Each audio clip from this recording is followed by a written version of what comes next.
దేవుని పరిశుద్ధ నామమునకు మహిమ కలుగును గాక. మంచిది. ఈ యొక్క ఉపవాస కూడికకు విచ్చేసిన మీ అందరికీ, అలాగే ఆన్లైన్లో చూస్తున్న వారికి కూడా మన ప్రభు అయిన యేసుక్రీస్తు నామములో మీ అందరికీ శుభములు తెలియజేస్తున్నాను. హల్లెలూయా, హల్లెలూయా. దేవునికి మహిమ కలుగును గాక. ఈ దినం ఒక ప్రత్యేకమైన ప్రార్థన గురించి మనం ధ్యానించబోతున్నాం. హల్లెలూయా. దేవుడే మనతో మాట్లాడబోతున్నాడు. హల్లెలూయా. ఎంతమంది విశ్వసిస్తున్నారు? ఈ యొక్క ప్రార్థన చాలా శక్తివంతమైన ప్రార్థన. హల్లెలూయా.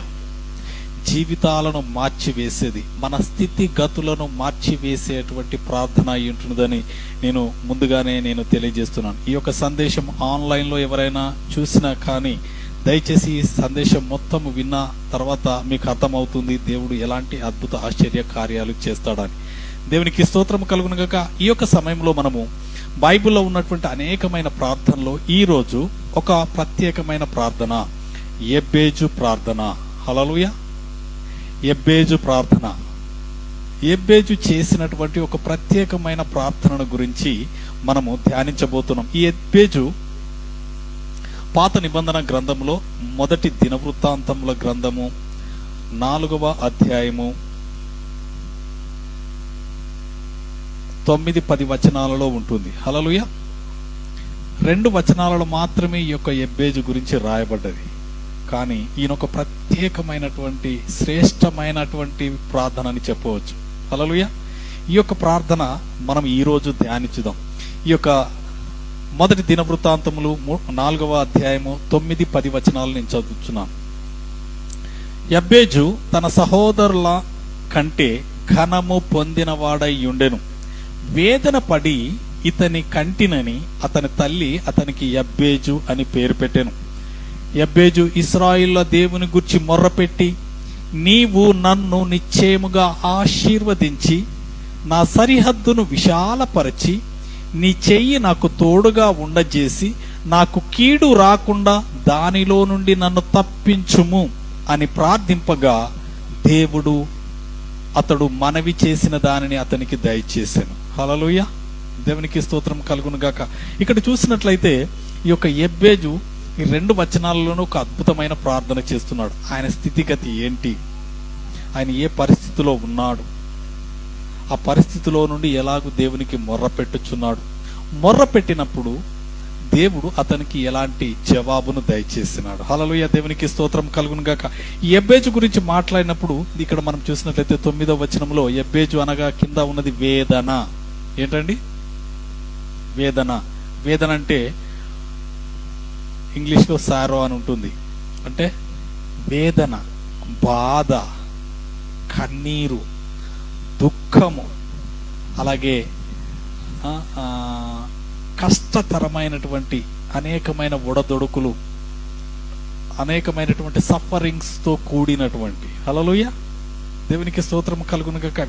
ఈ యొక్క ఎబ్బేజు పేరుకు ఎన్ని రకాలైనటువంటి డిస్క్రిప్షన్స్ ఉన్నాయంటే, వేదన, కన్నీరు, బాధలలో, శోధనలో, క్లిష్టమైన కష్టమైన పరిస్థితుల్లో ఇతను పుట్టినప్పుడు అతని తల్లి ఏం పేరు పెడుతుందంటే, ఎబ్బేజు తన సహోదరుల కంటే ఘనము పొందిన వాడై ఉండేను. ఈ ఎబ్బేజు ఘనముగా ఉన్నాడు తన సహోదరుల కంటే. తన తరములో ఉన్నటువంటి వారందరికంటే కూడా ఈ ఎబ్బేజు ఘనముగా ఉన్నాడు, అంటే గొప్పగా ఉన్నాడు. హల్లెలూయా. దేవునికి స్తోత్రం. ఎంతమందికి గొప్పతనం కావాలి? హల్లెలూయా. దేవునికి స్తోత్రం. ఈ యొక్క ఎబ్బేజు ఘనము కలిగిన వాడు. ఎలాంటి ఘనం అంటే తన సహోదరులందరికంటే కూడా గొప్పవాడుగా ఎంచబడ్డాడు. అయితే అతని తల్లి ఇతని గురించి ఏం చెప్తుంది చూడండి. వేదన పడి ఇతని కంటినని అతని తల్లి అతనికి ఎబ్బేజు అని పేరు పెట్టింది. వేదనతో విని కన్నాను, కష్టముతో కన్నాను. అంటే కరువులో కన్నదో, మరి ఎలాంటి పరిస్థితుల్లో ఎబ్బేజును ఆ తల్లి కన్నదో మనకి ఇక్కడ తెలియదు. కానీ పుట్టగానే కరువులో పుట్టినాడో, బాధలలో పుట్టినాడో, కష్టంలో పుట్టినాడో, ఏందో మనకు అక్కడ తెలియదు. కానీ వేదనలో వీనికి నేను జన్మనిచ్చినాను అని చెప్పేసి ఏం చేసిందంటే, ఎబ్బేజు బాధపుత్రుడు, వేదన పుత్రుడు. వీడు కన్నప్పుడు నాకు అన్ని కష్టాలే, నాకు అన్ని ఇబ్బందులే, నాకు అన్ని నష్టాలే, అన్ని వేదనలే, అంతా కన్నీరే. భర్త ఎలా చూసినాడో తెలియదు అసలు. ఎలాంటి పరిస్థితుల్లో ఉన్నదో తెలియదు, ఎంత కష్టంలో ఉన్నదో తెలియదు. కానీ ఆ తల్లి ఈ కుమారుని కన్నందుకు వేదనతో నేను వీని కన్నాను కాబట్టి వేదన పుత్రుడు సారో, సన్ ఆఫ్ సారో అని చెప్పేసి పేరు పెట్టింది. హల్లెలూయా, దేవునికి ఇట్లాంటి క్లిష్టమైన కష్టమైన పరిస్థితి ఉంటుందా? కొంతమందికి ఉంటుండవచ్చు. అంటే అనుకోకుండా వారు గర్భమును ధరించి క్లిష్టమైన కష్టమైన వేదన బాధకరమైనటువంటి పరిస్థితుల్లో పిల్లలకు జన్మనివ్వడము వారు తట్టుకోలేక ఉంటారు కొన్ని పరిస్థితుల్లో. హల్లెలూయా, దేవునికి స్తోత్రం కలుగును గాక. కొంతమందికి కనీసం తిండి కూడా దొరకదు. కొంతమంది గర్భం ధరించినప్పుడు కొన్ని స్పెషల్ ఫుడ్గా తింటారు, కొన్ని ప్రత్యేకమైన ఆహారం తీసుకోవడం ఇంకా అవి ఉంటుంది. కానీ ఎలాంటి కఠినమైన క్లిష్టమైన కష్టమైన పరిస్థితిలో ఈ తల్లి ఉన్నదో మనకు తెలియదు. కానీ ఈ కుమారుడు పుట్టగానే వేదనతో పుట్టినాడని వేదన అని చెప్పేసి పేరు పెట్టింది. యబ్బేజు అంటే వేదన, బాధ. హల్లెలూయా, దేవునికి స్తోత్రం కలుగును గాక. ఈ యొక్క యబ్బేజు పెరుగుతూ ఉన్నాడు. హల్లెలూయా, యబ్బేజు కష్టాలలో పుట్టినవాడు, బాధలలో పుట్టినవాడు, మెల్లగా ఎదుగుతూ ఉన్నాడు. హల్లెలూయా, చిన్నవాడుగా ఉన్నాడు. చిన్నవాడి నుంచి నడుస్తున్నాడు, నడిచి మెల్లగా పెరిగి పెద్దవాడైనాడు. పెరిగి పెద్దవాడైన తర్వాత ఈ యొక్క యబ్బేజు దేవునికి ప్రార్థన చేస్తున్నాడు. తాను కూడా కష్టాలనే అనుభవిస్తున్నాడు. హల్లెలూయా, చిన్నప్పటి నుండి కూడా పుట్టిన దగ్గర నుంచి తల్లి గర్భములో నుండి బయటికి వచ్చిన దగ్గర నుంచి కష్టాలు, వేదనలు, బాధలు, శ్రమలు, ఆకలి దప్పులు ఇంకెన్ని రకాలైనటువంటి ఎదుర్కొన్నాడో మనకు తెలియదు. కానీ ఇవన్నీ చూసినటువంటి యబ్బేజు ఏ మాత్రం కూడా కృంగిపోలేదు. వీటన్నిటికీ కారణాలను వెతకలేదు. వీటన్నిటికీ ఎందుకు జరుగుతున్నవి ఇలాగూ, నాకెందుకు జరుగుతుంది, నేను పుట్టినాను, ఈ కష్టాల్లో ఎందుకు పుట్టినాను అని చెప్పేసి అనుకోలేదు. హల్లెలూయా, దేవునికి స్తోత్రం. అనుకోకుండా ఒక పని చేసినాడు. ఈ కష్టాలలో నేను ఉండకూడదు. హల్లెలూయా, ఒక గట్టి నిర్ణయానికి రావాలి. ఒక గట్టి నిర్ణయం, ఒక గట్టి సంకల్పమునకు రావాలి. హల్లెలూయా, దేవునికి స్తోత్రం. మనం ఏ పరిస్థితుల్లో ఉన్నామో డజంట్ మ్యాటర్. మనం ఏ స్థితిగతులు ఉన్నామో మర్చిపోండి. మన దేవుడు సర్వశక్తి మంతుడైనటువంటి దేవుడు. హల్లెలూయా, హల్లెలూయా, దేవునికి ఆయనకు అసాధ్యమైనది ఏది లేదు. నువ్వు ఏ పరిస్థితులు ఉన్నావు అన్నది అవసరం లేదు. కానీ నిన్ను క్లిష్టమైన పరిస్థితిలో నుండి ఉన్నతమైన పరిస్థితికి ఎదిగింప చేయగలడు. హల్లెలూయా, దేవునికి స్తోత్రం. ఈ శుక్రవారం ఉపవాసం ఉండి మనం నేర్చుకోవాల్సిన కొన్ని ఉన్నాయి. ఈ శుక్రవారం రోజు ఒక ప్రత్యేకమైన ప్రార్థనల గురించి మనం ధ్యానిస్తున్నాం. ఎందుకనంటే మనం ఎలాగూ ప్రార్థన చేసి ఎలాగూ జవాబులను పొందుకొని దేవుని ఎదుట మనం ఉన్నతంగా ఉండాలి. హల్లెలూయా, హల్లెలూయా, దేవునికి స్తోత్రం కలుగును గాక. మనము వచ్చినామా వెళ్ళినామా కాదు, లేదు. మనం ఇక్కడ ఒక నూతనమైనటువంటి కార్యములను గురించి తెలుసుకోవాలి. తెలుసుకొని మనము నూతనంగా ఉజ్జీవింపబడాలి, మనం ఎదగాలి. హల్లెలూయా, దేవునికి స్తోత్రం కలుగును. ఇక్కడ యబ్బేజు కూడా అలాగే చేసినాడు. తన తల్లి కఠినమైన క్లిష్టమైన పేరు పెట్టింది, కష్టాలను భరించలేక. ఆ కష్టాలలోనే ఎదిగి ఉంటాడు. నాకు తెలిసి 20 సంవత్సరాల వరకు ఎదిగినాడు. యవ్వన కాలంలోకి వచ్చింది, తనకు జ్ఞానం వచ్చింది. జ్ఞానం వచ్చేంత వరకు 20 సంవత్సరాల వరకు ఎన్ని కఠినమైన శ్రమలను అనుభవించినాడో తెలియదు. కానీ ఈ కష్టమైన క్లిష్టమైనటువంటి పరిస్థితిలో నుండి ప్రార్థన చేస్తున్నాడు. ఈ బైబిల్ అంతటిలో ఈ యబ్బేజు గురించి 2 వాక్యాలు రాయబడ్డాయి. ఈ మొదటి దినవృత్తాంతం గ్రంథం 4వ అధ్యాయం 9-10 వచనాలలో ఈ రెండిట్లలోనే ఆయన చేసిన ప్రార్థనకి మళ్ళీ ఎక్కడ ఆయన గురించి తెలవడం. హల్లెలూయా, దేవునికి స్తోత్రం కలుగును గాక. అయితే ఈ యొక్క యబ్బేజు ఇశ్రాయేలు 12 గోత్రంలో ఉన్నటువంటి యూదా గోత్రపు సంతతి వాడు. యూదా గోత్రంలో పుట్టినటువంటి వాడు. ఆయన వంశావళి నుంచి మనకు పైన నుంచి రాయబడుతుంది. కానీ అతని తల్లి పేరు కానీ ఇంకా ఇవన్నీ ఏమి కానీ మనకి ఇక్కడ ఏమి రాయబడలేదు. కానీ ఆయన యూదా గోత్రపు వంశంలో ఆయన పుట్టినట్టుగా మనం చూడవచ్చు. ఇక్కడ తన తల్లిని చూసినట్లయితే వేదన పడి ఇతని కంటినని అతని తల్లి అతనికి యబ్బేజు అని పేరు పెట్టెను. ఈ యొక్క యబ్బేజు ఏం చేసినాడంటే తన వంశావళిని కానీ తన యొక్క గోత్రము కానీ తన పితరుల యొక్క అవి ఏవి కానీ పట్టించుకోలేదు. ఎందుకంటే భయంకరమైన పరిస్థితుల్లోనే పుట్టిన అతను ధ్యానం చేస్తున్నాడు. నేను ఏ గోత్రము, ఏ వంశము, నా పితరులు ఎవరు నా పితరులు ఎవరు, వారు ఎలాగున్నారు, నేను ఇప్పుడు ఎలాగున్నాను అని చెప్పేసి అనుకొని ఏం చేసినాడంటే యూదా గోత్రంలో పుట్టినటువంటి ఈ యొక్క ఎబ్బేజు ప్రార్థన చేస్తున్నాడు. హల్లెలూయా.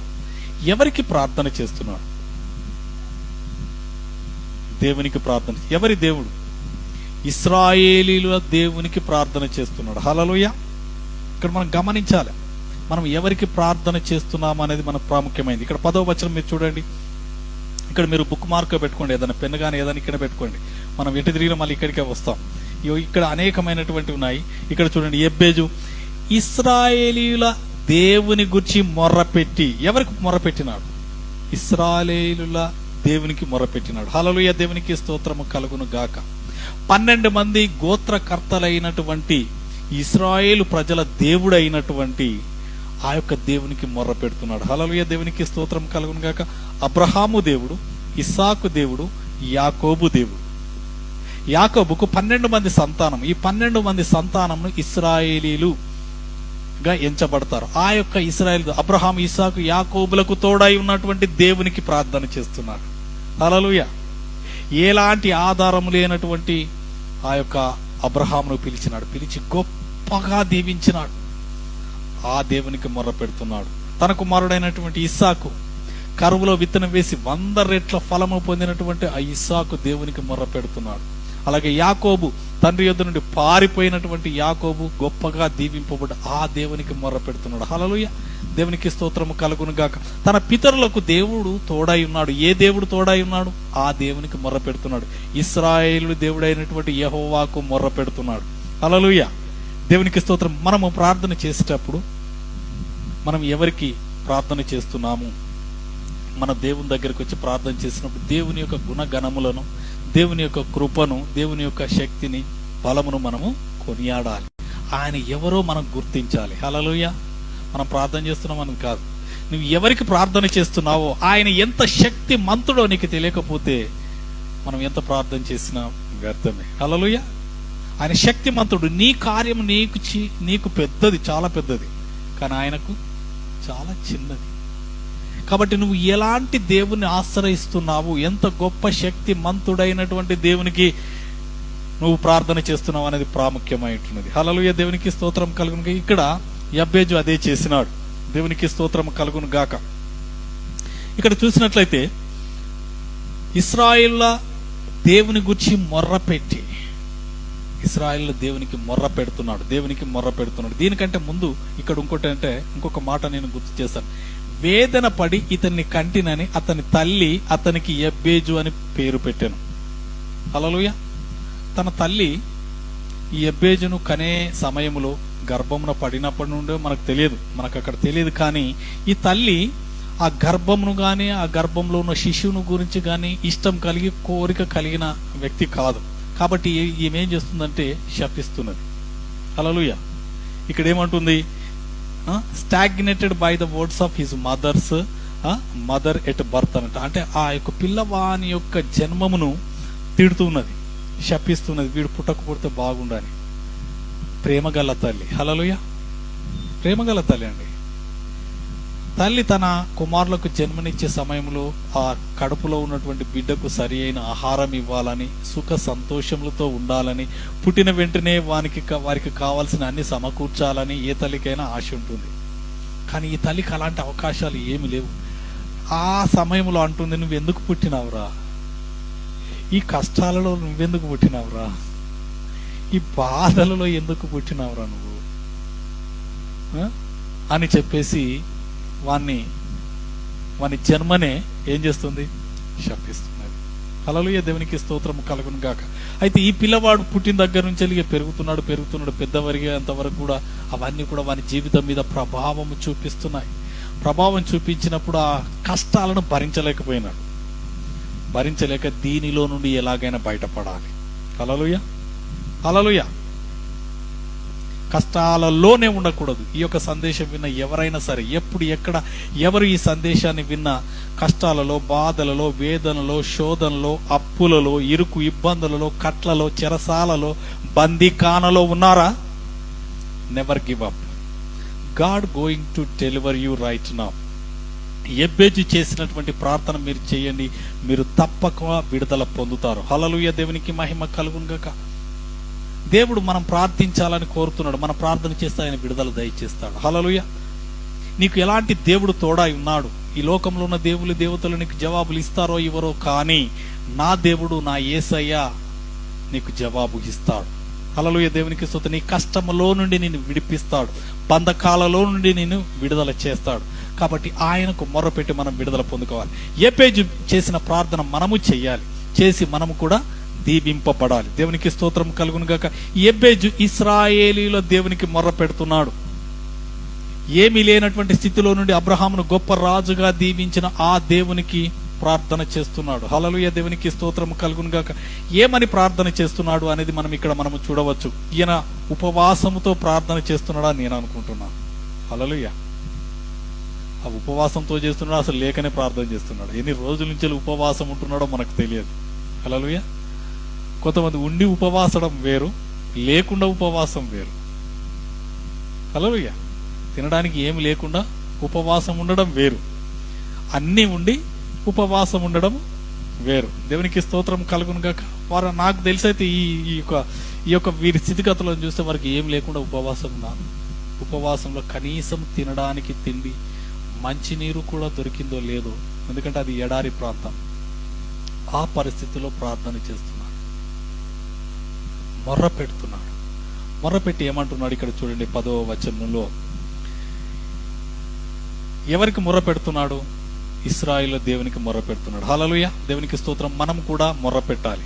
ఎవరికి మొర్ర పెట్టాలి, ఏ దేవునికి మొర్ర పెట్టాలనేది నేను ఇప్పుడు మీకు తెలియజేస్తాను. దేవునికి స్తోత్రం కలుగునుగా.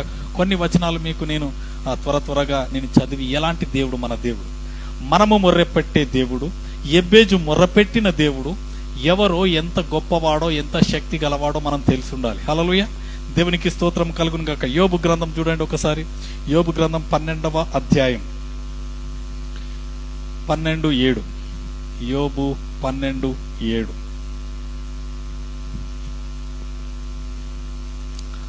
అయినను మృగములను విచారించుము, అవి నీకు బోధించును. ఆకాశ పక్షులను విచారించుము, అవి నీకు తెలియచేయును. భూమిని గురించి ధ్యానించిన ఎడల అది నీకు బోధించును. సముద్రంలోని చేపలను నీకు దాని వివరించును. వీటన్నిటిని బట్టి యోచించుకున్న ఎడల యెహోవా హస్తము వీటిని కలగజేసినని తెలుసుకొనలేని వాడెవడు? జీవరాశుల ప్రాణమును మనుషులందరి ఆత్మలను ఆయన వశమున నున్నవి గదా. హల్లెలూయా, దేవునికి స్తోత్రం కలుగును గాక. జీవరాశుల ప్రాణాలు, మనుషుల ఆత్మలన్నీ ఎవరి వశంలో ఉన్నాయి? దేవుని వశంలో ఉన్నాయి. వీటన్నిటిని అడిగితే, మృగాలను అడగండి, ఆకాశ పక్షులను అడగండి, భూమిని అడగండి, సముద్రంలోని చేపలను అడగండి, అవి మీకు చెప్తాయి దేవుడెవరో. హల్లెలూయా, అంత గొప్ప దేవుడు. ఆ దేవుని గురించి మనం అడగాలి. జీవరాశులు, ప్రాణులను, మనుషుల ఆత్మలను ఆయన వశములో ఉన్నాయి. అలాంటి దేవునికి మనము ఆ ప్రార్థన చేస్తున్నాము. దేవునికి స్తోత్రం కలుగును గాక. అలాగే చూడండి, యోబు 34:10. 34:10 చూడండి. విజ్ఞానము గల మనుషులారా, నా మాట ఆలకించుడు. దేవుడు అన్యాయము చేయుట అసంభవము, సర్వశక్తుడు దుష్కార్యము చేయుట అసంభవము. నరుల క్రియలకు తగినట్టుగా ఫలము ఆయన వారికిచ్చును. అందరికి వారి వారి మార్గములను బట్టి వారికి ఫలమిచ్చును. దేవుడు ఏమాత్రమును దుష్కార్యము చేయడు, సర్వశక్తుడు న్యాయము తప్పడు. హల్లెలూయా. ఈ దేవుని గుణగణాలండి నేను మీకు తెలియజేస్తున్నాను. దేవుని యొక్క శక్తిని గురించి తెలియజేస్తున్నాను. సృష్టిని అడిగితే దేవుని గురించి చెప్తుంది. అలాగే దేవుడు అన్యాయం చేసేవాడు కాదు, అసంభవం అంట. దేవుడు అన్యాయం చేయుట అసంభవం, అంతే. దేవుడు అన్యాయం చేసిన మాకు అట్లా ఇట్లా అని అనేక మంది అంటారు. లేదు లేదు లేదు, అది తప్పు, 100% అది తప్పు. దేవుడు అన్యాయం చేయుట అసంభవం. సర్వశక్తుడు దుష్కార్యము చేయుట అసంభవం. ఆయన దుష్కార్యం చేయుడు. అలాగే చూడండి, దేవుడు ఏమాత్రమును దుష్కార్యము చేయుడు, సర్వశక్తుడు న్యాయము తప్పడు. హల్లెలూయా.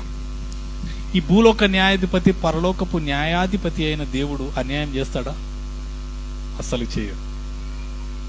ఆయన అన్యాయం చేసే దేవుడు కాదు. ఆయన దగ్గరకు వస్తున్నాం, ఆయనకు ప్రార్థన చేస్తున్నాం. హల్లెలూయా, దేవునికి స్తోత్రం కలుగును గాక. అలాగే ఇంకో మాట చూడండి, యెషయా గ్రంథము 40:28. యెషయా గ్రంథము 40:28. వీలైతే మీరు రాసుకుని ఇంటి దగ్గరికి వెళ్ళిన తర్వాత ధ్యానిస్తే ఎంతో అద్భుతంగా మీకు అర్థమవుతుంది. యెషయా 40:28. హల్లెలూయా. నీకు తెలియలేదా, నీవు వినలేదా, భూ దిగంతములను సృజించిన యెహోవా నిత్యుడగు దేవుడు, ఆయన సొమ్మసిల్లడు, అలయడు. హల్లెలూయా. దేవునికి స్తోత్రము కలుగును గాక. భూ దిగంతములను సృష్టించింది ఎవడని? దేవుడే. హల్లెలూయా. నిత్యుడగు దేవుడు, ఆయన నిత్యము ఉండే దేవుడు అయి ఉంటున్నాడు. భూ దిగంతములను కూడా ఆయనే సృష్టించినాడు. కాబట్టి మనం ఏ మాత్రం కూడా కలవరపడి భయపడి ఏమి జంకనవసరం లేదు. ఆయన దగ్గరకు వస్తున్నాం. ఎవరి దగ్గరికి? భూ దిగంతములను సృష్టించిన నిత్యుడగు దేవుని దగ్గరకు వస్తున్నాం. హల్లెలూయా. దేవునికి స్తోత్రం కలిగి. ఈ దేవుని యొక్క గుణగణములను చూడండి. 34 నిర్గమకాండము 34 6-7 వచనాలు. 34:6-7.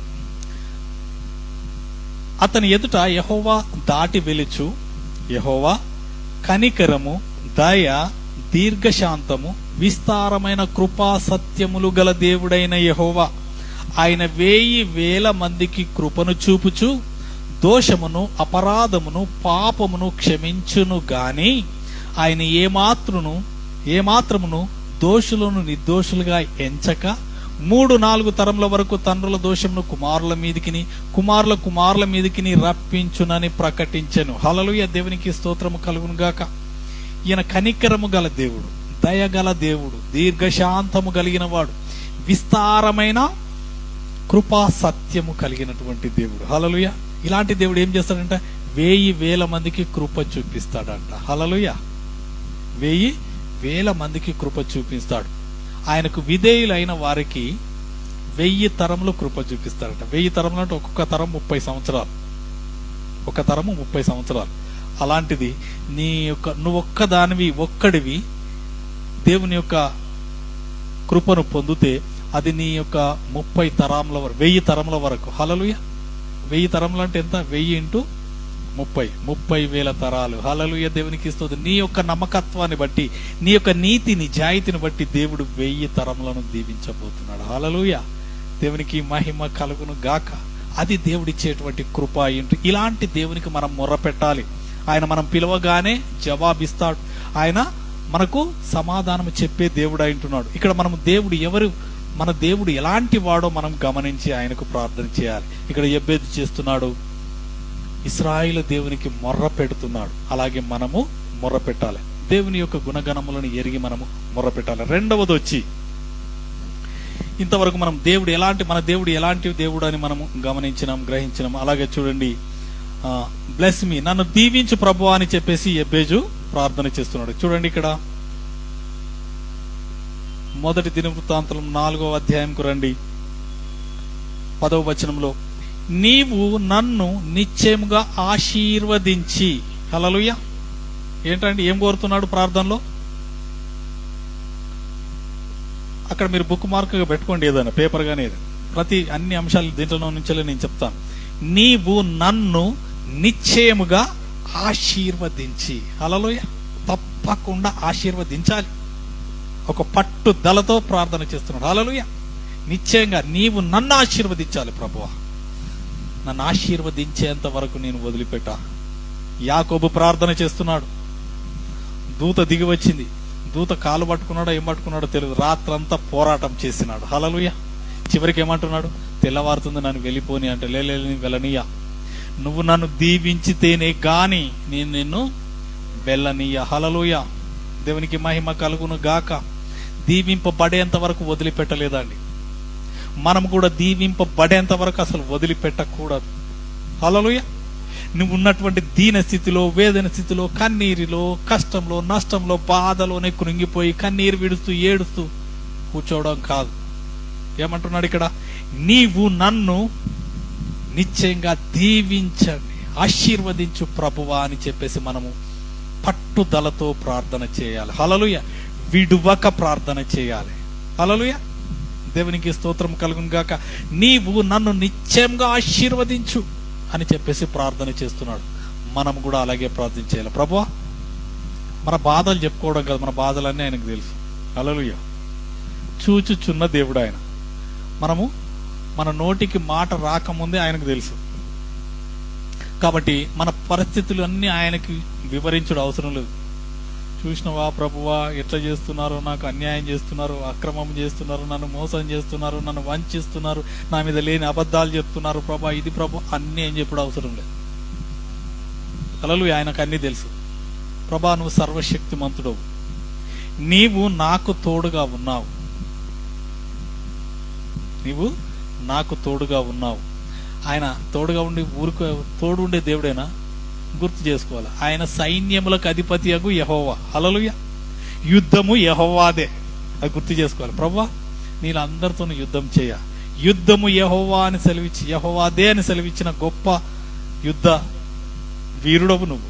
సైన్యములకు అధిపతియగు యెహోవా, నువ్వు యుద్ధం చేయి ప్రభువా. నేను కుమారుని కుమార్తెను, నేను యుద్ధం చేయను. హల్లెలూయా. మీకు ఇక్కడ సీక్రెట్ చెప్తాను.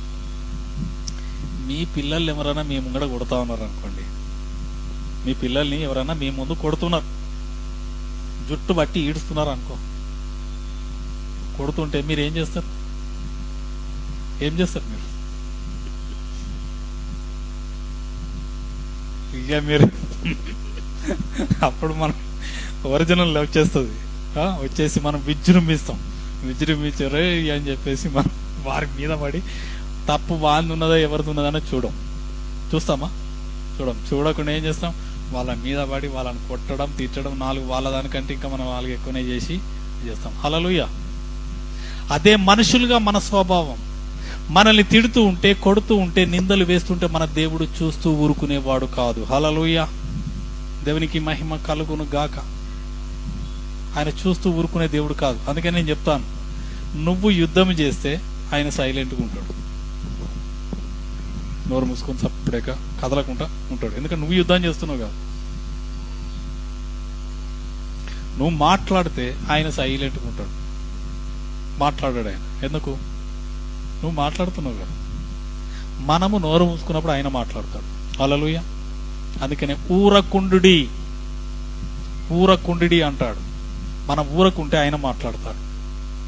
యుద్ధము యెహోవాది. మీరు యుద్ధంలో గెలవలేరు, మీరు సైలెంట్గా ఉండండి, నోరు మూసుకొని సప్పుడే కూర్చోండి. మీరు కూర్చుంటే నేను యుద్ధము చేస్తాను, యుద్ధము యెహోవాదే అని సెలవిచ్చినాడు. హల్లెలూయా. దేవునికి స్తోత్రం. ఆయన సైన్యములకు అధిపతియగు యెహోవా. నీ దేవుడు ఎంత గొప్ప శక్తిమంతుడో నీకు తెలియాలి. హల్లెలూయా. నీ మీదకి వచ్చేటోళ్ళు పెద్ద శక్తిమంతులు ఏం కాదు, బట్టి టుంబ్రీలు అంటే టుంబ్రీ, వాళ్ళకి ఏం తెలియదు. నేనెవరో తెలుసా అంటారు. నువ్వెవరో నీకే తెలియదు, మాకేం తెలుసు. హల్లెలూయా. వాళ్ళెవరో వాళ్ళకే తెలియదు, వాళ్ళ ఇంటి చుట్టుపక్కల ఎవరికి తెలియదు. వాళ్ళు బయటకు వెళ్తే పెద్ద అనుకుంటారు, వాళ్ళేంటిదో వారికి తెలియదు. అందుకనే జీవము గల దేవుని చేతిలో పడుట మహాభయంకరం. హల్లెలూయా. ఆయన యుద్ధం చేస్తే ఎవడు తట్టుకోలేడు. ఆయన చేతిలో పడకుండా మనం ప్రార్థన చేయాలి. ఇంకా వాళ్ళ కోసం, ప్రభువా వాళ్ళని ఏమనకు ప్రభువా, నీ చేతిలో పడ్డదంటే అయిపోతారు అని చెప్పేసి మనము ప్రార్థన చేయాలి. హల్లెలూయా. దేవునికి స్తోత్రం కలుగును గాక. అందుకనే నువ్వు నిశ్చయంగా నన్ను ఆశీర్వదించు ప్రభువా, నన్ను తప్పకుండా నువ్వు ఆశీర్వదించాలి. ఎందుకంటే మనం ఆయన పిల్లలం. మనం ఎవరు? ఆయన పిల్లలం. నువ్వు దేవుని దగ్గరకు వచ్చినప్పుడు ఒక కృత నిశ్చయంతో ఉండాలి, ఒక విశ్వాసంతో రావాలి. ప్రార్థన చేసేటప్పుడే నా తండ్రి అని చెప్పి విశ్వాసంతో మనం ఆయన దగ్గరికి రావాలి. వచ్చి ఆయనను అడగాలి. తండ్రిని ఎట్లా అడుగుతారు? నానా నాకు ఇస్తావా, ఇయ్యవా, రుబాబు ఉంటుంది కదా, ఎట్లా ఉంటుంది అలాగే అడగాలి. హల్లెలూయా. నేనైతే అలాగే అడుగుతున్నాను మొదటి నుంచి. ఫస్ట్ దేవుని నమ్ముకున్న దగ్గర నుంచి నేను దేవుని రుబాబుగానే అడుగుతున్నాను. హల్లెలూయా. ఎంతమంది ఏమనుకున్నా కూడా. ఎందుకంటే ఆయన నా తండ్రి, ఆయన నా కొరకు ప్రాణము పెట్టినాడు. నా కొరకు ఆయన చిన్న చిన్న కార్యాలు చేయలేడా? తప్పకుండా చేయగలుగుతాడు. నా తండ్రిని అడిగే ధైర్యం నాకు ఉన్నది. హల్లెలూయా. ఆయన నా తండ్రి కాబట్టి నేను అడుగుతున్నాను. హల్లెలూయా. లేకపోతే తండ్రిని కాకపోతే ఒక పాలేరు కానీ ఒక సేవకుడు ఎట్లా అడుగుతాడు? అయ్యా బాంచనని బతిమలాడుకుంటూ కాళ్ళు మొక్కుతా నాకు సహాయం చేయవా, ఇలాగా అడుక్కుంటాడు. హల్లెలూయా. అడుక్కోవడానికి మనము అడుక్కునే వారం కాదు. ఆయన మన తండ్రి, మనం రుబాబుగా అడగాలి, నాకు ఇస్తావా ఇవ్వవా. హల్లెలూయా. ఇవ్వవా అనే ఆప్షన్ కూడా లేదు అసలు. ఇవ్వు, ఇచ్చేంత వరకు మనము వదిలిపెట్టకూడదు. హల్లెలూయా, దేవునికి స్తోత్రం. మన ప్రార్థనకు జవాబు వచ్చేంత వరకు వదిలిపెట్టకూడదు. అందుకే ఇక్కడ అంటున్నాడు, నువ్వు నన్ను నిశ్చయంగా, ఖచ్చితంగా, నిశ్చయంగా అంటే ఖచ్చితంగా నన్ను ఆశీర్వదించు. హల్లెలూయా. ఆశీర్వదించే దేవుడా మన దేవుడు, ఆశీర్వదించని దేవుడా? నిన్ను ఆశీర్వదిస్తాడని విశ్వాసం ఉంటేనే ఆయన మనం ప్రార్థన చేస్తాం. ఆ నిశ్చయత, ఆ నమ్మకం లేకపోతే మనం ప్రార్థన చేయం. హల్లెలూయా. ఇక్కడ యెబ్బేజు ప్రార్థన చేస్తున్నాడు. ఆయనకి ఎలాంటి ఆధారం లేదు, కానీ ప్రార్థన చేస్తున్నాడు. ఏమని ప్రార్థన చేస్తున్నాడు? ఇశ్రాయేలు దేవుడైన యెహోవా, నన్ను నీవు నిశ్చయంగా ఆశీర్వదించాలి. ఈయన ఆశీర్వదించే దేవుడని విశ్వాసంతో ప్రార్థన చేస్తున్నాడు. కాబట్టి మనం కూడా విశ్వాసంతో ప్రార్థన చేయాలి. ఇక్కడ చూసినట్లయితే ఆదికాండం 1వ అధ్యాయంలో దేవుడు ఆశీర్వదించే దేవుడు అంటున్నాడు. నిన్ను, నన్ను, మనందరినీ సందేశం వినిచున్న ప్రతి ఒక్కరిని దేవుడు ఆశీర్వదించే దేవుడు. ఆయన ఆశీర్వదించని దేవుడు కాదు. ఆదికాండం 1వ అధ్యాయం రండి. 1వ అధ్యాయం 28వ వచనంలో చూడండి. దేవుడు వారిని ఆశీర్వదించెను. హల్లెలూయా.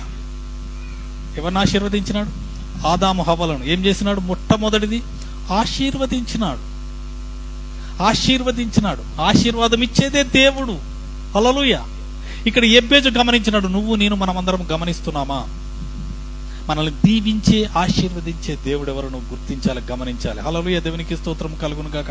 అలాగే చూడండి, ఇక్కడ మనము సామెతల గ్రంథంలో ఉన్నది, యెహోవా ఆశీర్వాదమే ఐశ్వర్యం ఇస్తుంది. హల్లెలూయా. యెహోవా ఆశీర్వాదమే ఐశ్వర్యం ఇస్తుంది. ఐశ్వర్యం వేరు, ఆశీర్వాదం వేరు. హల్లెలూయా. ఐశ్వర్యం వేరు, ఆశీర్వాదం వేరు. హల్లెలూయా. అర్థమవుతుందా మీకు? నేను మీకు క్లియర్గా ఎక్స్ప్లెయిన్ చేస్తాను, ఒక 2 నిమిషాలైనా పర్వాలేదు. ఆశీర్వాదం అనేది మీకు ఒక ఊట లాంటిది. హల్లెలూయా. ఊట లాంటిది. ఐశ్వర్యం అనేది నీటి కుండ వంటిది. హల్లెలూయా. నీటి కుండ వంటిది. నీటి కుండ, ఊట తెలుసు కదా మీకు? ఓకే, మీరు తాగే వాటర్ బాటిల్ అనుకోండి.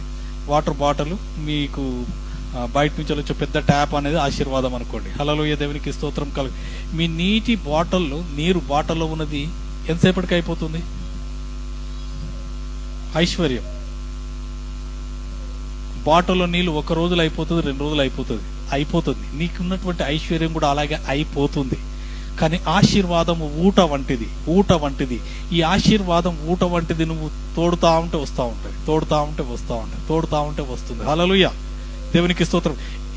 యెహోవా ఆశీర్వాదం ఐశ్వర్యం ఇస్తుంది. ఐశ్వర్యం ఆశీర్వాదము తేదు. ఐశ్వర్యము ఆశీర్వాదాన్ని తీసుకురాదు, కానీ దేవుని ఆశీర్వాదం మాత్రమే ఐశ్వర్యాన్ని తీసుకుని వస్తుంది. అందుకనే దేవుడు ఆశీర్వదించను. ఎవరిని? ఆదాము హవ్వలను ఆశీర్వదించినాడు. దేవునికి స్తోత్రం కలుగును గాక. ఇక్కడ చూసినట్లయితే ఇంకొక ఆశీర్వాదం ఉన్నది. అబ్రహామును ఆశీర్వదిస్తున్నాడు. ఇక్కడ చూడండి, 12వ అధ్యాయము, ఆదికాండము 12వ అధ్యాయములో అబ్రహామును దేవుడు ఆశీర్వదిస్తున్నాడు. అనేక మంది అబ్రహాం ఆశీర్వాదములని చెప్పి పరిగెత్తుతున్నారు. ఓకే, కానీ ఇక్కడ ఒక ప్యాటర్న్ ఉంది. ఆ ప్యాటర్న్ ప్రకారమే ఆశీర్వదిస్తాడు. ఇక్కడ చూడండి, 12వ అధ్యాయం 1 నుంచి 3 వచనాలు చదువుతున్నాను. యెహోవా, నీవు లేచి నీ దేశం నుండి, నీ బంధువుల యొద్ద నుండి, నీ తండ్రి ఇంటి నుండి బయలుదేరి నేను నీకు చూపించు దేశమునకు వెళ్ళుము. దేవుడు చెప్తున్నాడు, నువ్వు ఇక్కడ నుంచి వెళ్ళి, నీ బంధువుల దగ్గర నుంచి, నీ దేశం నుండి, నీ ఇంటి నుండి బయలుదేరి వెళ్ళు. నేను చూపించే స్థలానికి నువ్వు వెళ్ళు. వెళ్ళిన తర్వాత అక్కడ ఏం చేస్తాడంట? నిన్ను గొప్ప జనముగా చేసి నిన్ను ఆశీర్వదించి నీ నామమును గొప్ప చేయుదును. నీవు ఆశీర్వాదముగా నుందువు. నిన్ను ఆశీర్వదించు వారిని ఆశీర్వదించదను, నిన్ను దూషించు వారిని శపించదను. భూమి యొక్క సమస్త వంశములు నీ యందు ఆశీర్వదింపబడునని అబ్రహాముతో అనగా. హల్లెలూయా, దేవునికి స్తోత్రం. ఇది మనకు అర్థం కావాలి. దేశం నుంచి, ఆయన పుట్టిన దేశంలో నుండి, ఇంటి నుండి, ఆ యొక్క ప్రాంతం నుండి బయలుదేరి వస్తున్నాడు. వచ్చిన తర్వాత దేవుడు అతను ఆశీర్వదించి ఏమంటున్నాడు? నిన్ను గొప్ప జనముగా చేస్తాను, నిన్ను ఆశీర్వదించదను. ఏమంటున్నాడు? ఆశీర్వదిస్తాడంట. ఆశీర్వదించిన తర్వాత నీ నామమును గొప్ప చేసేదను. గొప్ప నామం చేస్తాడు, ఆ నామం చేస్తాడు. అలాగే నీవు ఆశీర్వాదముగా ఉందువు, నిన్ను ఆశీర్వదించి వారిని ఆశీర్వదించెదను అని చెప్పేసి ప్రభువు వాగ్దానం చేస్తున్నాడు, ఆశీర్వదించినాడు. అబ్రహాము గొప్ప రాజుల కంటే గొప్పగా దీవింపబడ్డాడు. అక్కడ ఉన్నటువంటి రాజులు ఉంటారు కదా, ఆ రాజుల కంటే గొప్పగా దేవుడు అతనిని దీవించినట్టుగా మనం చూడవచ్చు. అలాంటి దీవెనలను మనం అడగాలి. ఎబ్బేజు ప్రార్థన, నువ్వు నన్ను నిశ్చయంగా ఆశీర్వదించు. మనం కూడా అడగాలి, నన్ను నిశ్చయంగా ఆశీర్వదించు ప్రభా. యాకోబు అడిగినట్టుగా నువ్వు నన్ను దీవించితేనే కానీ నేను పోనివ్వను. హల్లెలూయా. పట్టుదల కలిగిన ప్రార్థన ఉండాలి. ఏదో బుడి అడగకండి, ఊటలు అడగండి. హల్లెలూయా. ఊటలు ఏం కావాలి? నదులు కావాలి. నదులు ఏం కావాలి? ప్రవాహాలు కావాలి. ప్రవాహాలు ఏం కావాలి? సముద్రములు కావాలి. హల్లెలూయా. దేవునికి స్తోత్రం కలుగును గాక. అలాగే చూసినట్లయితే ఇంకొక ఆశీర్వాదం చూడండి, ద్వితీయోపదేశకాండము 7:13. ఇక్కడ దేవుని యొక్క ఆశీర్వాదం ఎలా ఉంటుందని అద్భుతంగా తెలియజేస్తున్నాడు. ద్వితీయోపదేశకాండము 7వ అధ్యాయము 13 నుండి చదువుతున్నాను. ఆయన నిన్ను ప్రేమించి ఆశీర్వదించి అభివృద్ధి చేసి నీకిచ్చదనని నీ పితరులతో ప్రమాణం చేసిన దేశంలో నీ గర్భఫలమును, నీ భూఫలమైన నీ సస్యమును, నీ ద్రాక్షారసమును, నీ నూనెను, నీ పశువుల మందను, నీ గొర్రెల మందలను, మేకల మందలను దీవించును. సమస్త జనముల కంటే ఎక్కువగా నీవు ఆశీర్వదింపబడుదువు. నీలో మగవానికే గాని ఆడదానికే గాని గొడ్డుతనం ఉండదు, నీ పశువులనైనను నుండదు. యెహోవా నీ యొద్ద నుండి సర్వ రోగములను తొలగించి నీ వెరిగియున్న ఐగుప్తులోని కఠినమైన క్షయవాదులన్నిటినీ నీకు దూరపరిచి నిన్ను ద్వేషించు వారందరి మీదికే వాటిని పంపించును. హల్లెలూయా. నువ్వు ప్రార్థన చేసి దేవుని ఆశీర్వదించమన్నప్పుడు ఇన్ని రకాలుగా ఆశీర్వదిస్తాడు. ఎన్ని రకాలైన ఆశీర్వాదాలు ఉన్నాయండి.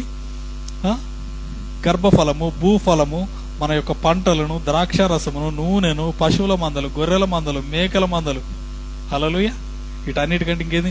సమస్త జనముల కంటే ఎక్కువగా నీవు ఆశీర్వదింపబడదు.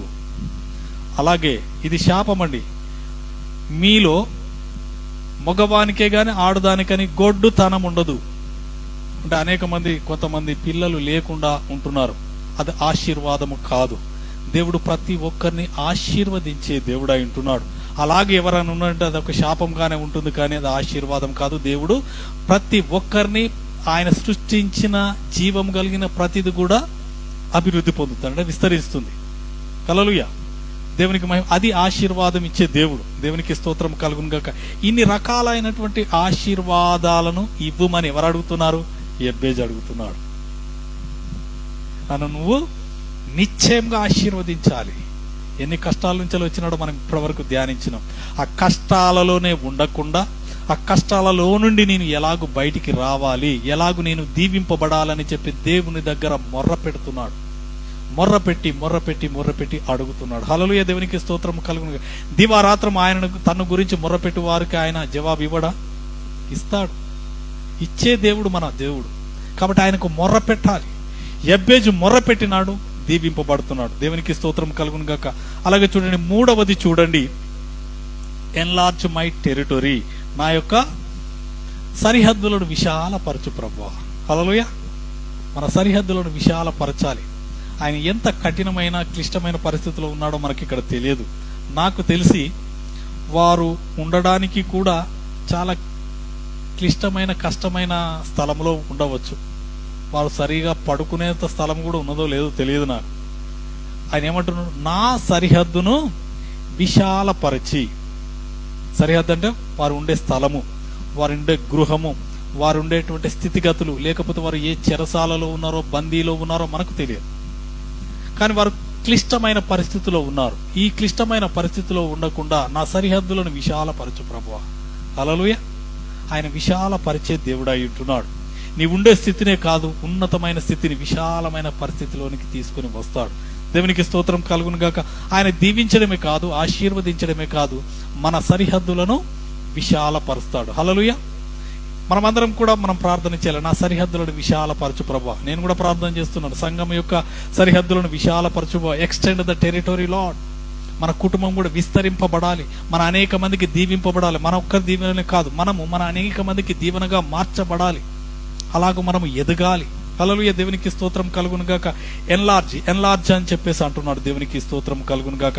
మనం ఇక్కడ చూసినట్లయితే కీర్తన గ్రంథం 2వ అధ్యాయము 8వ వచనంలో ఎలాగూ దేవుడు విస్తరింపచేస్తాడు చూడండి. కీర్తనలు 2వ అధ్యాయం 8వ వచనం, నన్ను అడుగుము, జనములను నీకు స్వాస్థ్యంగాను భూమిని దిగంతముల వరకు సొత్తుగాను ఇచ్చేదను. హల్లెలూయా, భూమిని దిగంతముల వరకు సొత్తుగా ఇస్తానంటున్నాడు దేవుడు. సరిహద్దులను విశాలపరుస్తానని చెప్పేసి, నా సరిహద్దులను విశాలపరచు ప్రభువా అని చెప్పేసి ప్రార్థన చేసినప్పుడు చెప్తున్నాడు. ఇంకా అలాగే చూడండి, యెషయా గ్రంథము 54 2వ వచనము. యెషయా గ్రంథము 54 2వ వచనం, నీ గుడారపు స్థలమును విశాలపరచుము, నీ నివాస స్థలముల తెరలు నిరాటంకముగా సాగనిమ్ము, నీ త్రాళ్లను పొడుగు చేయుము, నీ మేకులను దిగగొట్టుము, కుడివైపునకు ఎడమ వైపునకు నీవు వ్యాపించెదవు, నీ సంతానము అన్యజనుల దేశమును స్వాధీన పరచుకొనును. హల్లెలూయా, దేవునికి స్తోత్రం కలుగును గాక. ఇక్కడ గుడారపు స్థలమును విశాలపరచు అంటున్నాడు. అంటే వారి గుడారములో ఉన్నటువంటి వారి యొక్క సంఖ్య పెరుగుతున్నారు, వారు పెరుగుతున్నారు. ఈ యొక్క గుడారంనే కాదు ఇక్కడ చూడండి, నీ నివాస స్థలంలో తెరలు నిరాటకంగా సాగని చేయాలి. అంటే నీ యొక్క నివాస స్థలం ఎక్స్టెండ్ చేయబడాలి. నువ్వు ఉన్న స్థలంలోనే కాదు, నువ్వు విశాల స్థలముగా నువ్వు మార్చబడాలి. అలాగే చూసినట్లయితే కుడి వైపునకు ఎడమ వైపునకు మనము వ్యాప్తి చెందాలంట. హల్లెలూయా, దేవునికి స్తోత్రము కలుగును గాక. నేను ఈ యొక్క వాగ్దానం ఒకరికి ప్రార్థన చేసిన తర్వాత దేవుడు ఎక్స్టెండ్ దేర్ టెరిటరీ. హల్లెలూయా, దేవునికి మహిమ కలుగును గాక. అవును, మన దేవుడు విశాలపరిచే దేవుడు.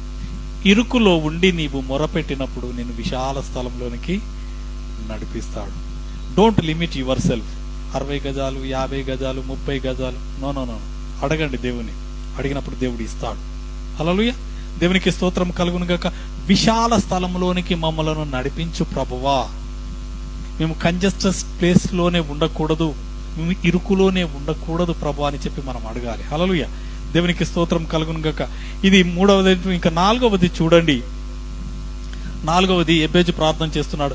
నీవు నన్ను నిశ్చయంగా ఆశీర్వదించి నా సరిహద్దును విశాలపరిచి నీ చెయ్యి నాకు తోడుగా ఉండ దయచేసి. ఎవరి చెయ్యి ఉండాలి? ఇవన్నీ కావాలంటే ఎవరి చెయ్యి కావాలి? ఎవరి హస్తము తోడుగా ఉండాలి?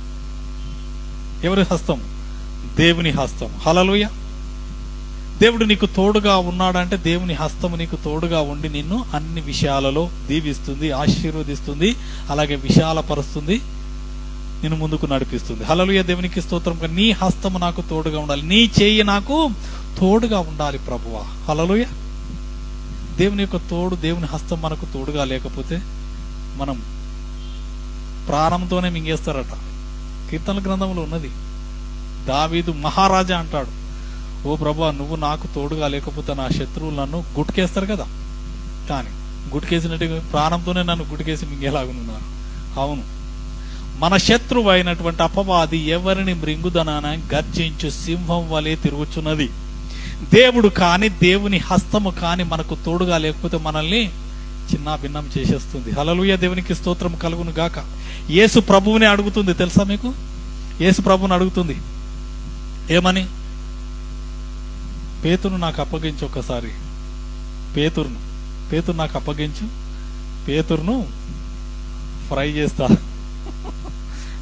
ఫ్రెంచ్ ఫ్రై చేసేస్తా, గోధుమలను జల్లిస్తారు కదా ఇలా, అలాగ జల్లిస్తా. ఆ వాట చూపిస్తాను, మీరు చూడండి, ఇక్కడే ఉంచండి. లూకాసు వార్త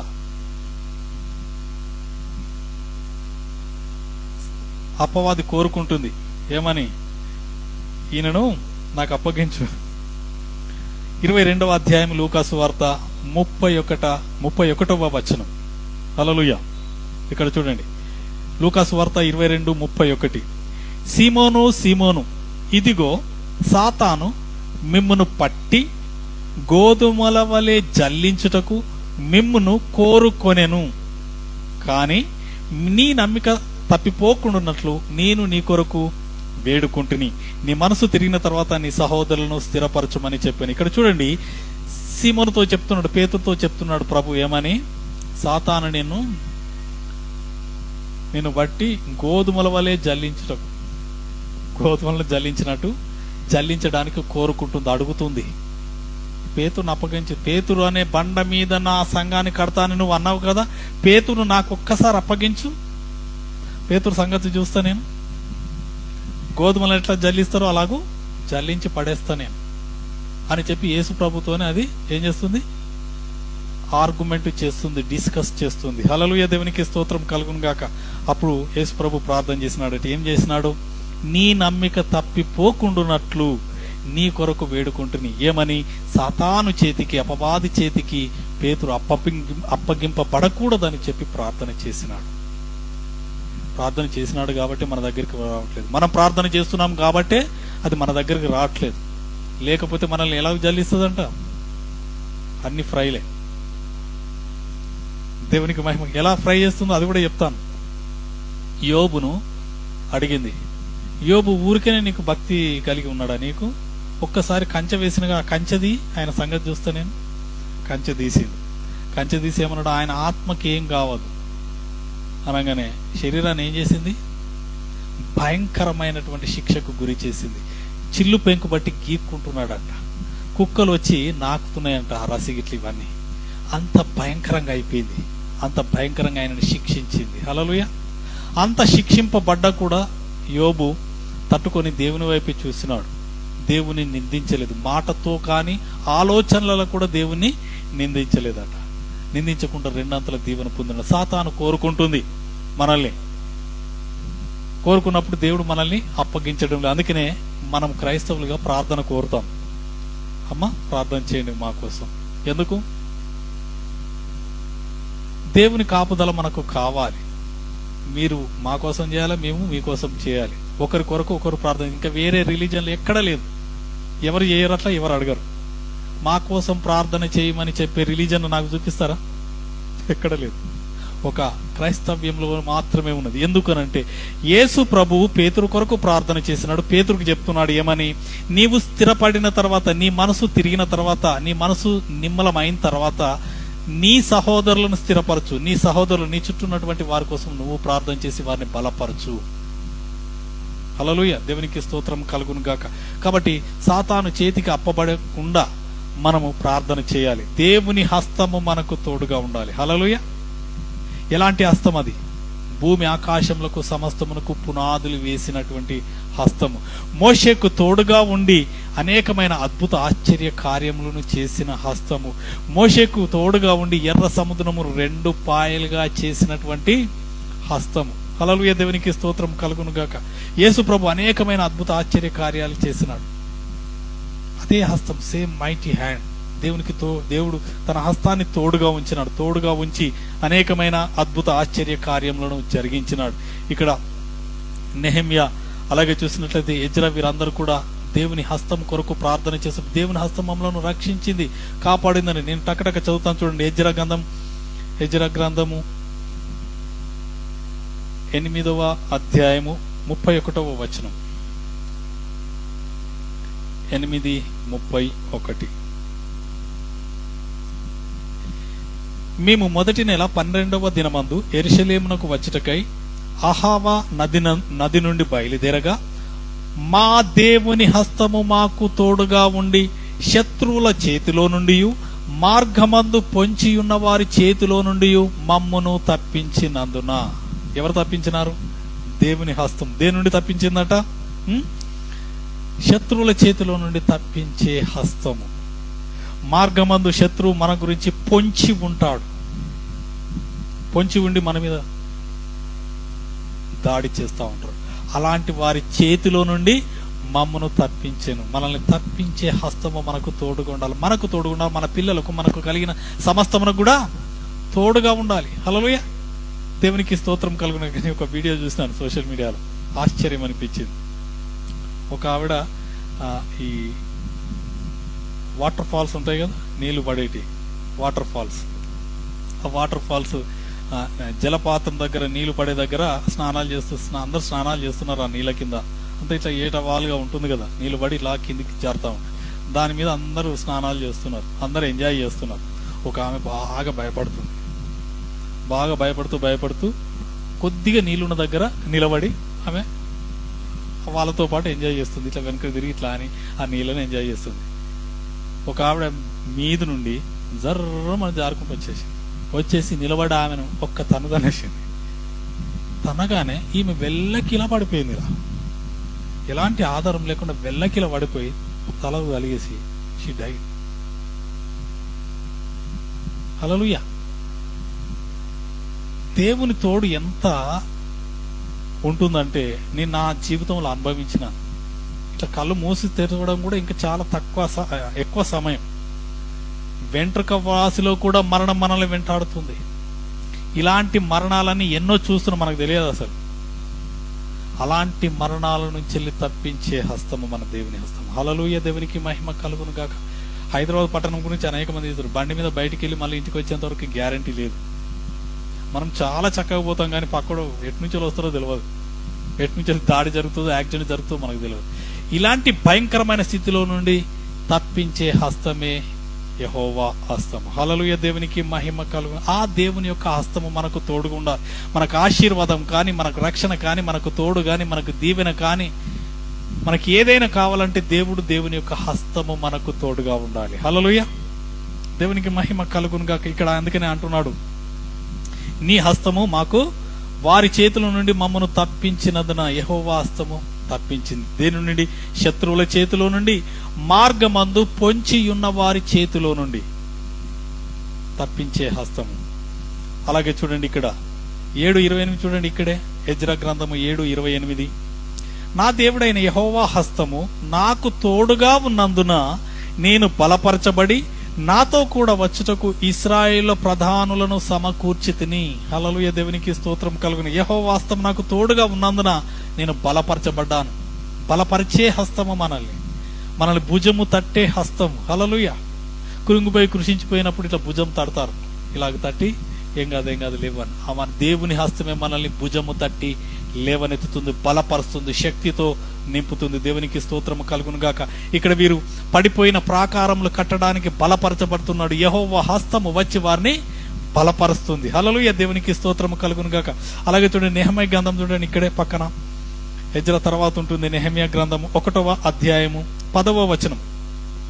చిత్తగించుము, నీవు నీ మహాప్రభావమును చూపి నీ బాహుబలము చేత విడిపించిన నీ దాసులగు నీ జనులు వీరే. హల్లెలూయా. దేవునికి స్తోత్రం. ఆయన బాహుబలముతో, దేవుని యొక్క శక్తి కలిగినటువంటి హస్తముతో విడిపించినాడు. ఈ జనులందరూ నీ జనులే దేవా, నీ హస్తముతోనే వీరిని విడిపించినావు కదా. వీరందరూ ఆరాధించడానికి మేము మందిరమును తిరిగి కట్టాలి, ఆ ప్రాకారములను, ఆ గోడలను తిరిగి కట్టాలి, మమ్మలను బలపరచు ప్రభువా అని చెప్పేసి వీరు ప్రార్థన చేస్తున్నారు. బలపరిచినాడు.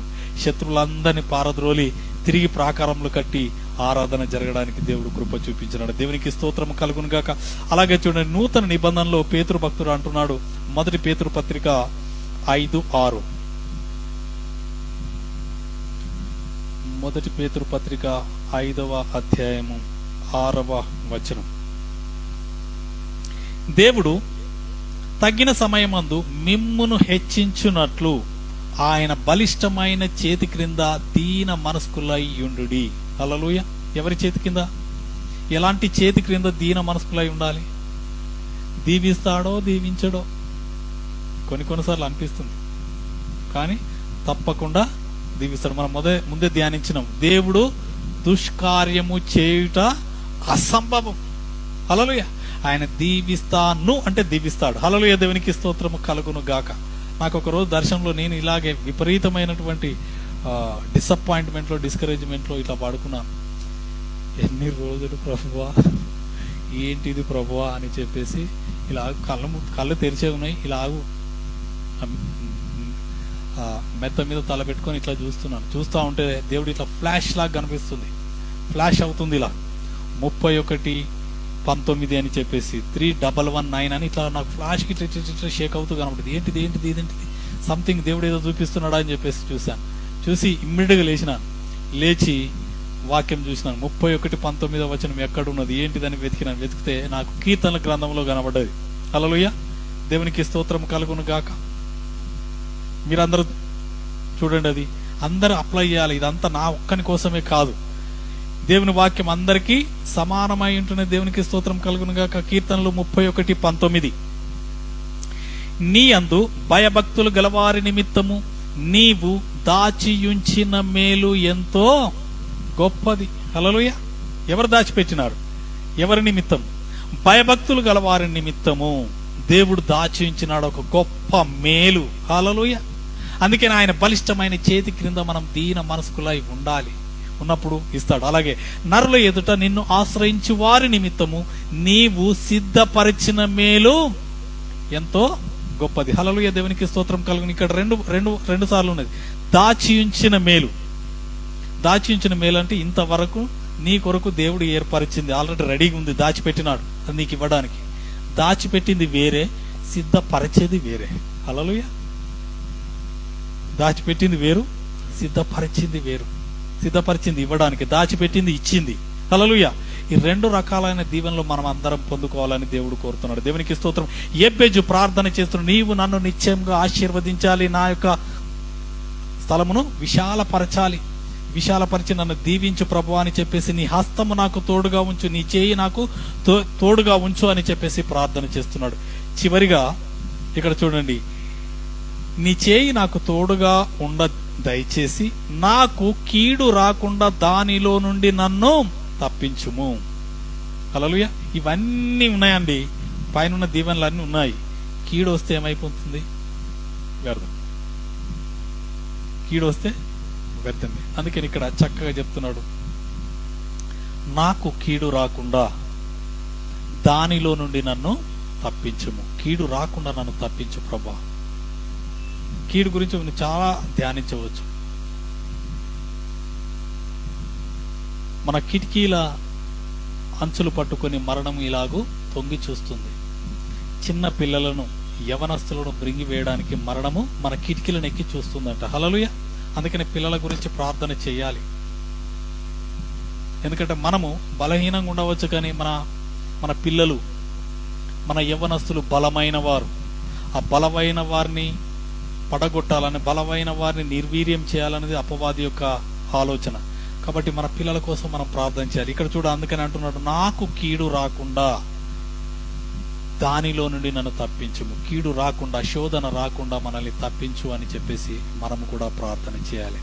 ఇక్కడ ప్రార్థన చేసినాడు, మనం కూడా ప్రార్థన చేయాలి. 91 కీర్తన మనం అందరూ కూడా దాదాపు అందరూ ప్రపంచమంతా కరోనా టైంలో అందరూ 91 కీర్తన ప్రార్థనలు చేసినారు. ఎందుకు? కీడు రాకుండా, మరణము రాకుండా తప్పింపబడాలని ప్రార్థన చేసినారు. దేవునికి స్తోత్రం కలుగును గాక. ఈ కీడులో పడకుండా ప్రార్థన చేయాలి.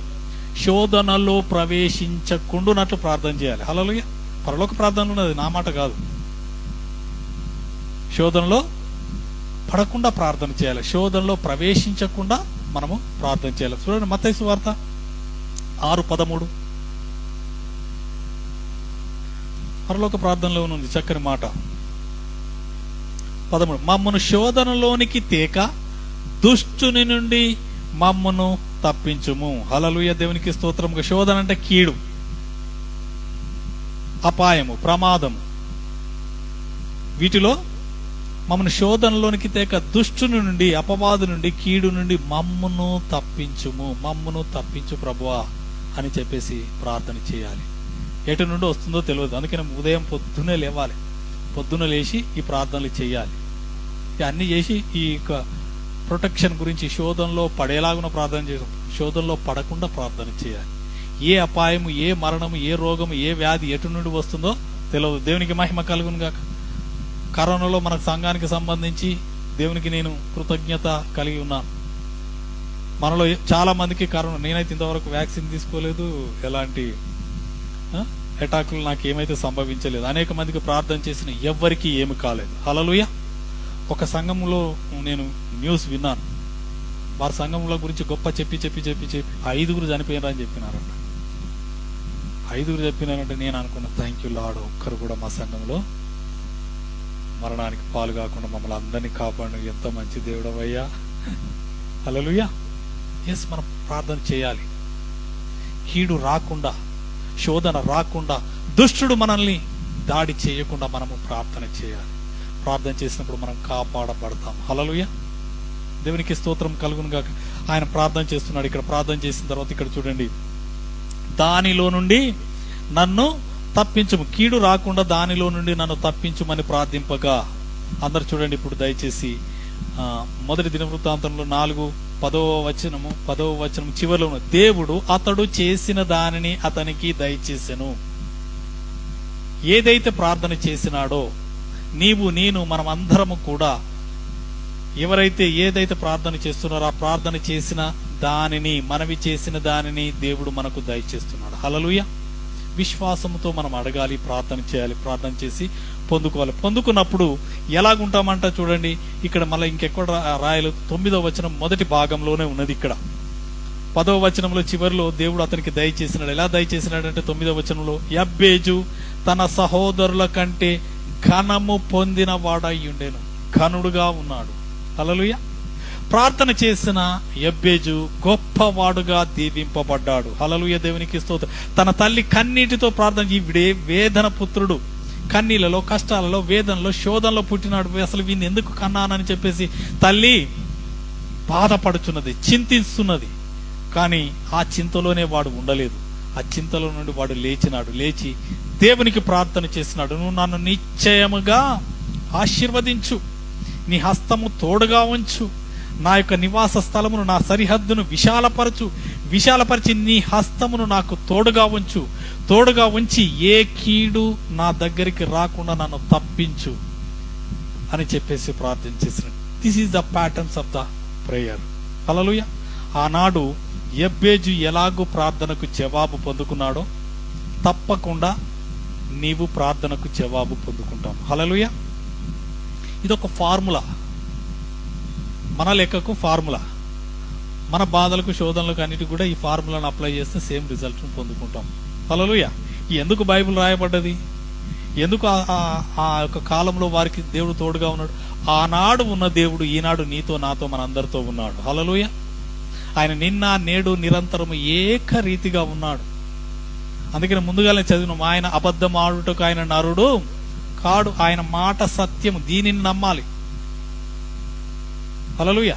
నేను అందుకనే ఏదైనా కూడా వాక్యంని ఎత్తిపెట్టి చదివిస్తాను, ఎందుకంటే అది నా మాట కాదు మీరు నమ్మేది, దేవుని వాక్యం మీరు నమ్మాలి. హల్లెలూయా, దేవునికి స్తోత్రం. ఆకాశము భూమి గతించును కానీ ఈ నా మాటలు గతించమంటున్నాను. గతించిన ఆయన మాటల మీద మన విశ్వాసం ఉండాలి. మన విశ్వాసం ఉంచి ఆ విశ్వాసంలో మనము ప్రార్థన చేసి మన ప్రార్థనలకు జవాబులు పొందుకోవాలని ఈ యొక్క సాయంకాల సమయంలో మీ అందరికీ తెలియజేస్తూ, యబ్బేజు చేసిన ఆ ప్రార్థనను మీరు మీ ఆచరణలో, మీ యొక్క పరిస్థితుల్లో మీరు అప్లై చేయండి. అప్లై చేసి గొప్ప దీవెనలు, ఆశీర్వాదాలు పొందుకోవాలని కోరుతూ నా మాటలు ముగిస్తున్నాను. మనం అందరం ప్రార్థన చేసుకుందాం.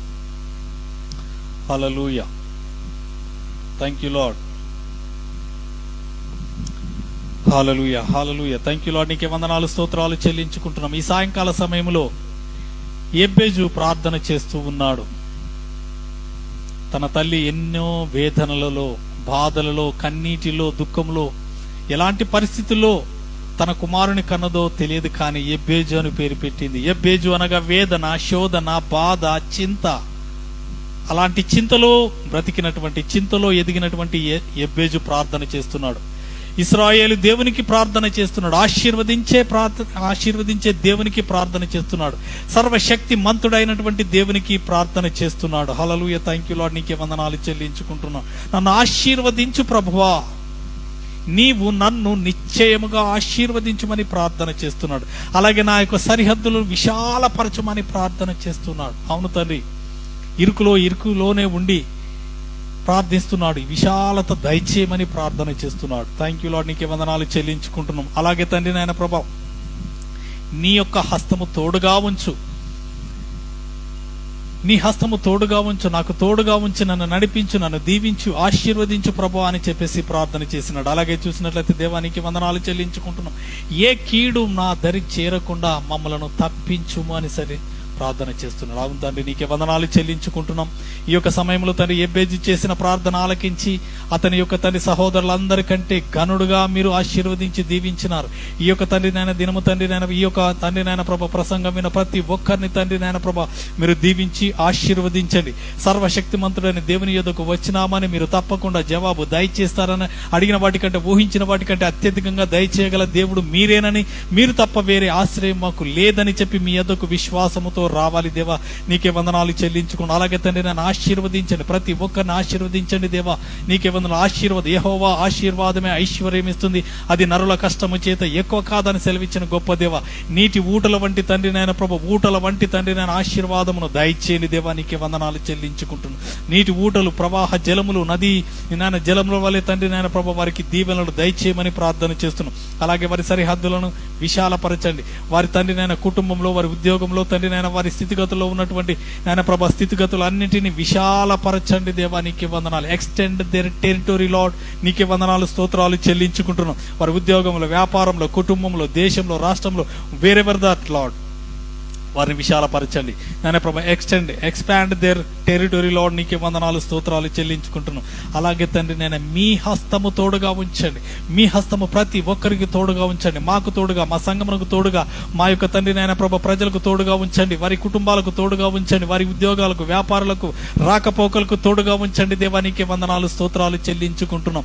తండ్రి నాయన ప్రభా క్షణ భంగురములో తండ్రి నాయన ప్రభా నశింపచేసే అపాయములు, ప్రమాదములు, కీడు, మరణము, రోగము, వ్యాధి, వైరస్లు కలగకుండా తండ్రి మా ప్రజలను కాపాడండి దేవా. నీకే వందనాలు, స్తోత్రాలు చెల్లించుకుంటూ వారికి ఏ తెగులు అంటకుండా తండ్రి మీ యొక్క రెక్కల చాటును మీ గుడారంలో భద్రపరచండి దేవా. నీకే స్తోత్రాలు చెల్లించుకుంటున్నాం. ఈ యొక్క తండ్రి నాయన సమయంలో తండ్రి నీకే వందనాలు చెల్లించుకుంటున్నాం. మమ్మలను, మా కుటుంబాలను మీ చేతికి అప్పగించుకుని మమ్మల్ని ఆశీర్వదించండి. నిశ్చయముగా ఆశీర్వదించండి. అలాగే మా సరిహద్దులను విశాలపరచండి. మీ దక్షిణ హస్త బలమును మాకు, మాకు పిల్లలకు, మా కుటుంబానికి, మాకు కలిగిన సమస్తమునకు దయచేయండి దేవా. నీకు వందనాలు, స్తోత్రాలు చెల్లించుకుంటున్నాం. అలాగే ఏ కీడు, ఏ ప్రమాదం, ఏ అపాయం, ఏ తెగులు, ఏ వ్యాధి, రోగము, వైరస్ ఏది కూడా మమ్మల్ని దరి చేరకూడదు. ఎందుకంటే దహించు అగ్ని అయిన మీరే మాకు తోడుగా ఉన్నారు, మారు చుట్టూ ఉన్నారు తండ్రి. నీకే వందనాలు. పరిశుద్ధాత్మ అగ్ని చేత ప్రతి ఒక్కరిని అభిషేకించండి తండ్రి. నీకే వందనాలు.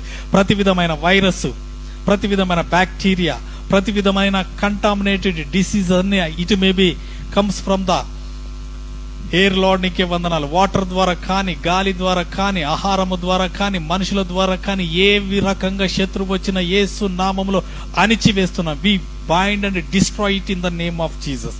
Thank you Lord. నీకే వందనాలు. మమ్మలను, మా కుటుంబాలను రక్షించండి, కాపాడండి తండ్రిని, భద్రపరచండి దేవా. నీకే వందనాలు, స్తోత్రాలు చెల్లించుకుంటున్నాం. దీవించి ఆశీర్వదించి ఇది మొదలుకొని తండ్రి నాయన ప్రభా మమ్మల్ని మీ చేతికి అప్పగించుకుంటూ నాయన ప్రభా మీరే మమ్మల్ని నడిపించి, దీవించి ఆశీర్వదించి మీరే మహిమ పొందమని సమస్త ఘనత, మహిమ, ప్రభావములు మీకే చెల్లించుకుంటూ యేసు క్రీస్తు పరిశుద్ధ నామమున ప్రార్థించి అడిగి వేడుకుంటున్నాము తండ్రి. Amen, amen, amen. ఇప్పుడు మన తండ్రి అయిన దేవుని యొక్క ప్రేమ, ఆయన కుమారుడు మన ప్రభు అయిన యేసుక్రీస్తు కృప, పరిశుద్ధాత్మ సహాయము, సహవాసము ఇప్పుడు ఎల్లప్పుడూ మనకు, మన కుటుంబాలకు, మనకు కలిగిన సమస్తమునకు తోడై ఉండి నడిపించును గాక. Amen, amen, amen. God bless you. దేవుడిని సమృద్ధిగా దీవించును గాక. Praise the lord.